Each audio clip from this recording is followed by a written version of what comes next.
Welcome to another edition of the Spyder's Web, live from the Bucs room. I'm Spyder. Hope you enjoyed last week's show. And as I said on last week's show, I do this show from the Bucs room. If you're interested in having your room set up like your favorite sports team, just leave me a comment.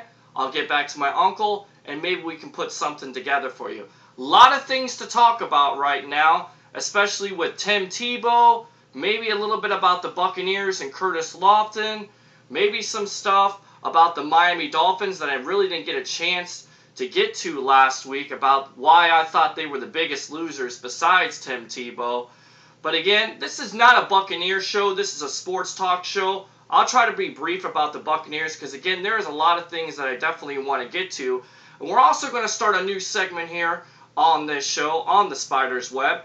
If you do write me a comment on Facebook or on YouTube, I will talk about what you want to talk about if it's sports related. Now, if it's politics or something like that, that's kind of a gray area that I really don't want to get into. I try to keep this light and talk about sports. If you do want to be a funny person and put something down that you may not think I necessarily want to talk about or won't talk about, it may surprise you. But first, let's get into this Bucs situation. And I talked about last week with their free agency. I thought they did a lot of good things. I thought they did what they were supposed to do. They spent a lot of money on some key free agents. I am kind of disappointed, though. And the reason why I'm disappointed is because they have not gone after a middle linebacker. They don't have a weak side linebacker on this team. If you go into this season with Mason Foster being your middle linebacker, again, I think your defense takes a step back. And let's face it, if you're a Bucs fan or even just a football fan, you would know that the Buccaneer defense has been some of the worst defensive play in the last 5 to 6 years. And again, this team was built on defense. Now, why I bring up the linebacking situation, a guy that they were looking at, trying to get, that supposedly they signed the first day of free agency, Curtis Lofton, went on to sign with the New Orleans Saints. And some of the comments were a little bit eye-opening, especially the fact that he went to the New Orleans Saints because they had better coaches, that they had a better fan support there. That's going to make you sign with the New Orleans Saints, one of the dirtiest teams in the NFL. And I'll get back to that in a moment, because I have a lot to say about the bounty system and the bounty punishment. It definitely a good job by Roger Goodell. But to go back to say what I was saying about the Buccaneers, I really think they still have some work to do. They need to go out, address this linebacking situation, especially the middle linebacker. Who is your weak side linebacker? I know that people don't really think they're going to go into the draft and get somebody. If they do, again, I think it's going to be a couple years until they're a contender. I think right now you have to go out and get veterans for this defense. They need that veteran presence. Also, another thing that came up today, Aqib Talib's trial was extended until June 26th. So now you will not know about his situation, which is basically a kick in the pants. And that's not a good kick in the pants. It's a bad kick in the pants. Because, again, you want to know about Aqib Talib's situation, you're going to have to use that pick, the 5th pick in the draft in April, and now you're not sure if he's going to come back to your team. Kind of a devastating decision for the Buccaneers. A lot of people have honed in on the Buccaneers drafting Morris Claiborne. I'm not sure about that. They could lean more towards Trent Richardson, but it's going to be a situation that you're going to have to watch. And if the Buccaneers are looking to go out and get a cornerback in the draft to pair with Rondé Barber and Eric Wright, Aqib Talib might not be in the team's plans for the future. Now, another thing that I wanted to get into is about the Tim Tebow situation with the New York Jets. And I have some comments on that. But before I jump here and there, we talked about the New Orleans Saints. And let me just take a drink here. Because I didn't comment about the New Orleans Saints and the whole bounty thing. I heard about this. I wanted to wait for justice, for the legal system, if you will, to take its course. There was really no decision at the time. There was a lot of rumors. There was a lot of accusations. And then all this stuff comes out about Greg Williams and what he told his players to do to other players. Now, I understand what the NFL was built on. It's built on physicality. It's built on brute force. It's why we love the game. We like to see defensive players knock other offensive players' heads off. We like to see that. I have no problem with that. The problem with this whole situation with the New Orleans Saints is their coaches are telling their own players to go out and end somebody's career. Quarterbacks that mean more to the league than defensive players. I mean, let's face it, this is an offensive league. I'm a defensive guy. I love defense. I love to see somebody's head get knocked off. But there's a certain point where you have to put things in perspective. These football players have a livelihood. They have families to support. They have kids. And you never want to see a football player's career end because a coach told another player to knock that guy's basically lights out. I mean, it's unbelievable some of the things that have been coming out about the New Orleans Saints, the dirty Saints, if you will, because there's nothing saintly about what they're doing. Their defensive coordinator, Greg Williams, well, he used to be their former defensive coordinator. Now he's with the Rams. Should basically never coach again. He should probably be banned by the league. Hey, listen, that's a strong comment, but that's what I believe at this point. Sean Payton knew about it. Roger Goodell cracked the whip on him. He's suspended for a year. Kudos to Roger Goodell. Say whatever you want about Roger Goodell and the way he treats the league and all this other mess. But just know one thing. He does care about the image of the league. He cares about the shield. He also cares about his wallet. And the thing is, if you have players going out with concussions, if you have players going out because other players are trying to take their knees out and take their careers out, what do you think those other players are going to do? Sue the league. So basically, Roger Goodell is looking out for the league's interest, and he's looking out for the league's wallet. So good job by Roger Goodell. I think it's absolutely disgusting what they did for those 2 years. I watched the game. They were warned. I watched the game with Brett Favre and the Vikings. I never saw such a disgusting display of late hits on Brett Favre. Okay? I'm a Brett Favre fan. I'm going to admit it. Maybe I'm a mark for Brett Favre. He's probably one of the best quarterbacks that's played in this generation. But that game, if you watched it during 2009 NFC Championship game, he got his head handed to him on a silver platter. They hit him high, they hit him low, they hit him late. Every chance they could hit him. Shame on the league and shame on the referees for not throwing more penalties during that game. And Brett Favre was injured in that game, and he still stayed in that game. So that's why you have to have respect for Brett Favre. So again, kudos to the league for putting the foot down on the New Orleans Saints. Now, Curtis Lofton is chosen the Saints. He's going to be their linebacker because Jonathan Velma is going to be suspended for a long time, and he should. There was also another report today that Sean Payton is asking Bill Parcells to be the coach of the Saints. And here's what I think about that. What? Really? You're gonna be suspended from the league for a year, and you're going to actually go behind the league's back and ask Bill Parcells to be your interim coach? Roger Goodell cannot allow this. Cannot allow this. The Saints cannot win. They need to be penalized. An example needs to be made of this team. And listen, I'm a Bucs fan, but I'm a football fan. And you have to do something about this situation. And stop it, players, former players coming on and saying this thing has happened all along. It's happened all along. Somebody got caught, and now somebody got clicked. Okay? And that's the way it should be. Players, for you to come out and say that this is a normal thing is ridiculous. Doesn't there have to be some type of fraternal order where you don't hurt other players? They have careers also. So the whole thing is ridiculous. I think, again, kudos to Roger Goodell for doing what he needed to do and putting a foot right where he needed to put a foot, right in the Saints' ass. Now, Miami Dolphins, I think they were one of the biggest losers in the whole Peyton Manning thing. They had a chance to get Peyton Manning. They couldn't get Peyton Manning. It didn't happen. They were supposedly in the Reggie Wayne sweepstakes that they got Peyton Manning. That didn't happen. Then this organization tries to go and they trade Brandon Marshall, probably one of their best wide receivers on the team. I don't know what they're doing at this point. I really don't. I mean, this was a team last year that had a coach in place that tried to go out and get Jim Harbaugh. And it didn't work out. Who is running things down there? Well, let me tell you who's running things down there. Jeff Ireland.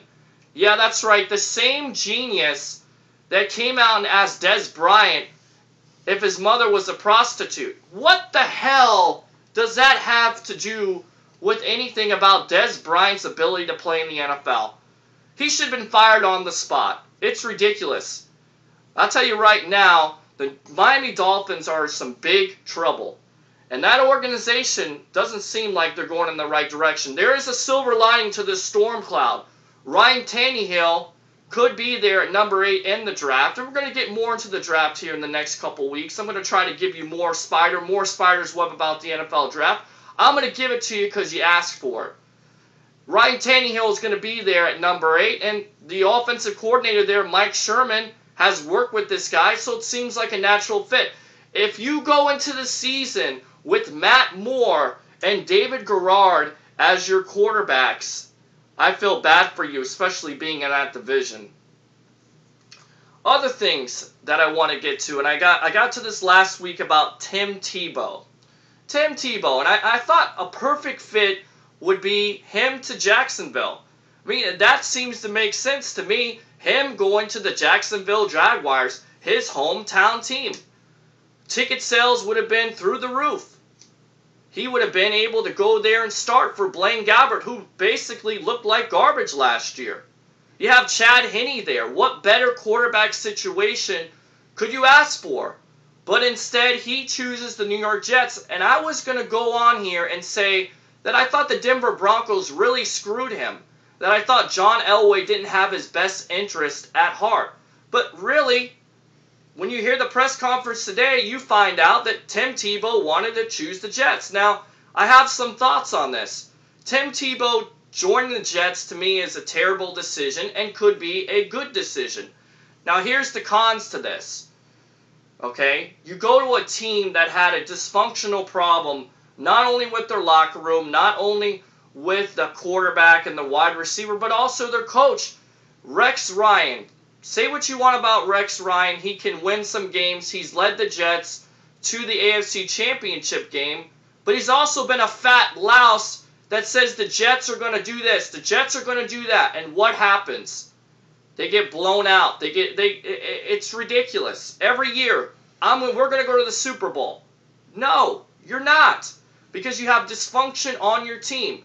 Because you have a quarterback situation of Mark Sanchez, who basically regressed last year. His numbers were garbage. You want to know why the Jets didn't make the playoffs? Look at your quarterback. You can't depend on your running game. Yeah, that team did get to the AFC Championship game. They got no further. He did win some games, but I don't think Mark Sanchez is the long-term solution. That's why I thought it was asinine for the Jets to actually give him an extension. I mean, basically, you're kissing this guy's ass. Because you went after Peyton Manning. You already told him that you had no confidence in him because you decided to pursue Peyton Manning. And then you pursued Tim Tebow. And supposedly they are friends, Tim Tebow and Mark Sanchez, which should be interesting. Now, here's a pro. You got Tony Sparano there. He's run the Wildcat offense with the Miami Dolphins, and he's been very successful at it.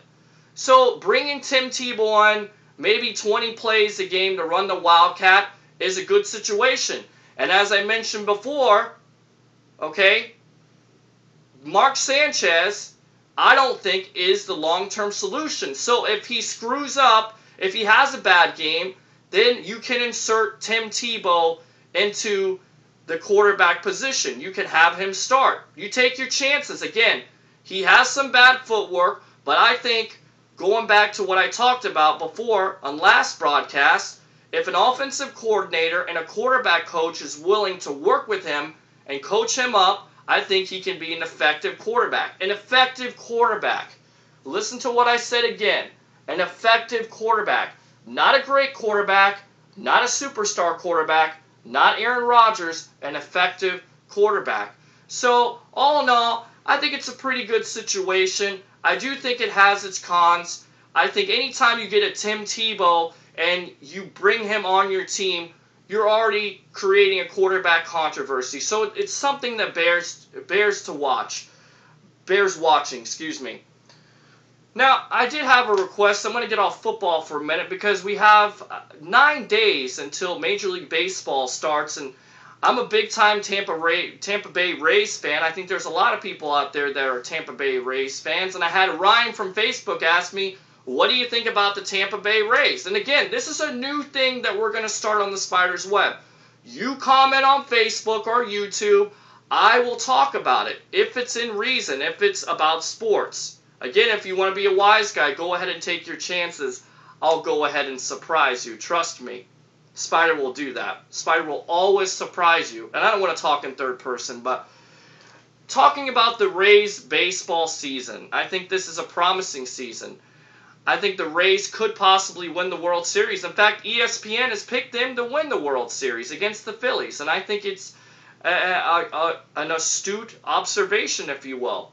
1 through 5, the pitching staff is the best in Major League Baseball. You add Carlos Pena to a lineup that didn't have home runs last year. You add Luke Scott to the lineup. You improve your bullpen.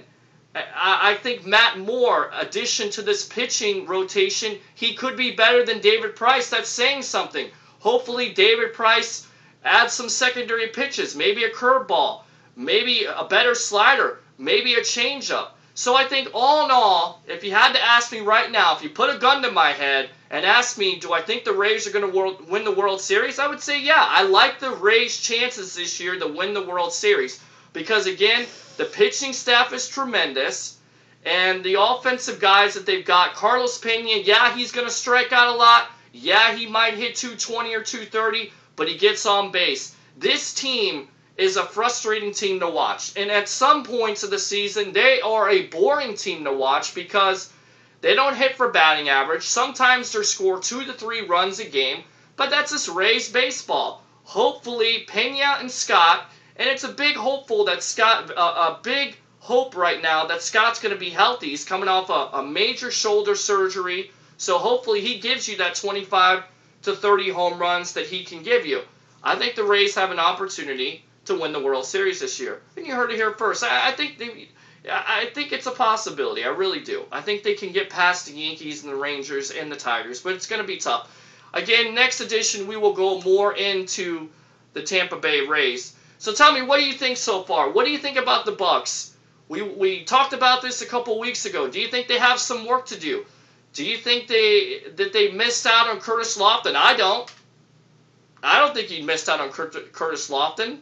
I think he's a 2-down linebacker. What do you think about the Tim Tebow situation? Is he Broadway Tebow? Is his religion going to affect his football play on the field? Is it going to work out? What's going to happen when Rex Ryan curses at him? I think it's going to be an interesting situation to watch. And what about the bounty situation with the New Orleans Saints? Do you think Roger Goodell penalized the Saints in a right way, or do you think it's much to do about nothing? Ryan also asked me another question. He's a big-time Buffalo Bills fan. What do you think about the signing of Mario Williams? Well, I'll say this. Mario Williams was a #1 draft pick in 2006, to many people's surprise, including yours truly.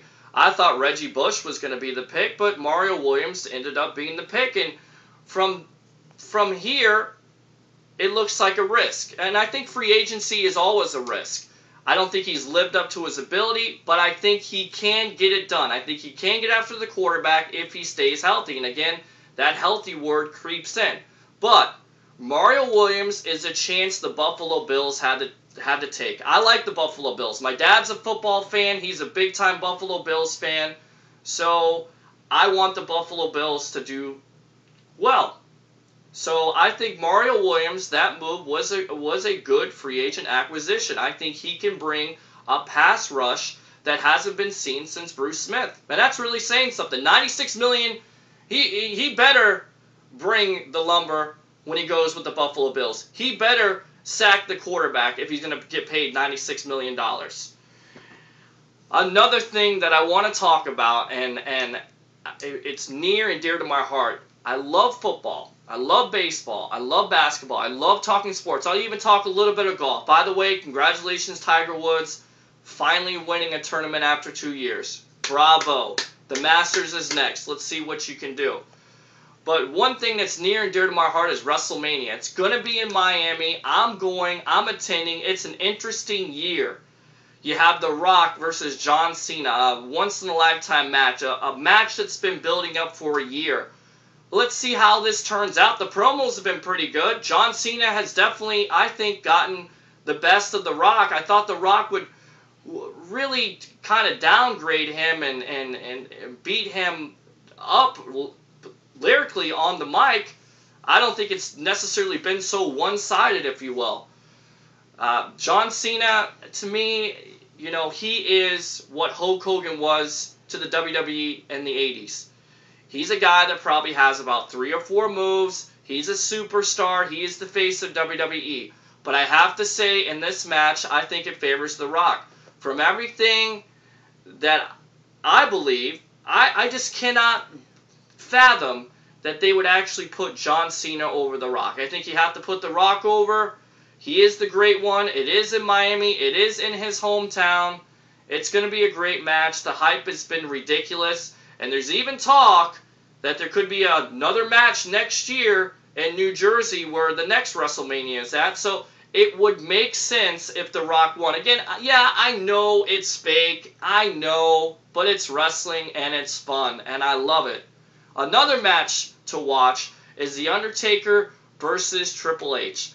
And if you loved the match last year, I think this match could be a real brutal match with them being in Hell in the Cell.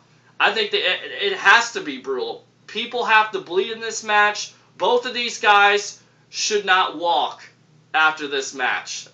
They really shouldn't. This should probably be the end of an era. That's what they're calling it. The end of the era match. It should be the end of The Undertaker, because I think The Undertaker's seen his best days. He is 19-0. It is going to be something to watch with Triple H. Shawn Michaels is a special guest referee, and I think in this match, Shawn Michaels betrays his friend with a super kick to Triple H, and Undertaker goes 20-0. I cannot imagine that they would pull some type of Bret Hart screw job on The Undertaker. I think Triple H cares more about the business than that. I think that's why him running the business in the future is going to help them out. And it's going to be so tremendous. Hopefully they get out of this PG era. Another match to watch has got to be CM Punk and Chris Jericho. And it hasn't got a lot of pub, but some of the best talkers on the mic. Chris Jericho is great on the mic. He is underrated. Probably one of the most underrated wrestlers of our time. This guy is technically good. CM Punk, the best wrestler right now of the best wrestler in the world. That's what he calls himself. I think that this match right here could steal the show. Both of these guys in a wrestling match is going to be entertaining. So you tell me what you think. Mario Williams, is he a chance that you wish your team would have taken a shot on? $96 million, is he worth it? We're going to see this year. How about the Rays? What do you think? I know there's Yankee fans watching. I know there's Red Sox fans watching. What do you think? Do the Rays have a chance to win the World Series this year? And what do you think about WrestleMania in Miami? It's going to be something to watch. Well, this has been the Spyder's Web on YouTube and Facebook. Look for more shows. Look for, like I said, comment what you want me to talk about. I'll do my best to comment back. And again, don't be afraid to put something out there because, again, I might surprise you. This has been the Spyder's Web, and I'm out.